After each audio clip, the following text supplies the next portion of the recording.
بسم اللہ الرحمن الرحیم۔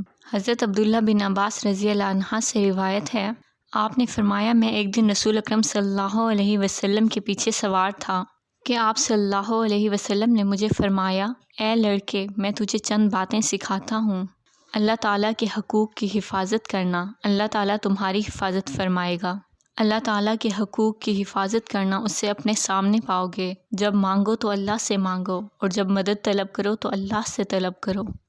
اور جان لو، اگر تمام امت تمہیں کچھ نفع دینے کے لیے جمع ہو جائے تو وہ تمہیں وہی کچھ دے سکتی ہیں جو اللہ تعالیٰ نے تمہارے لیے لکھ دیا ہے، اور اگر تمہیں نقصان پہنچانے پر متفق ہو جائیں تو اتنا ہی نقصان پہنچا سکتے ہیں جو اللہ تعالیٰ نے تم پر لکھ دیا ہے۔ قلم اٹھا دیے گئے اور رجسٹر خشک ہو گئے، یعنی تقدیر لکھی جا چکی ہے۔ اس حدیث کو امام ترمذی نے روایت کیا اور فرمایا یہ حدیث صحیح ہے۔ میری ویڈیو پسند آئے اسے لائک کریں، میرے چینل کو سبسکرائب کریں۔ جزاک اللہ۔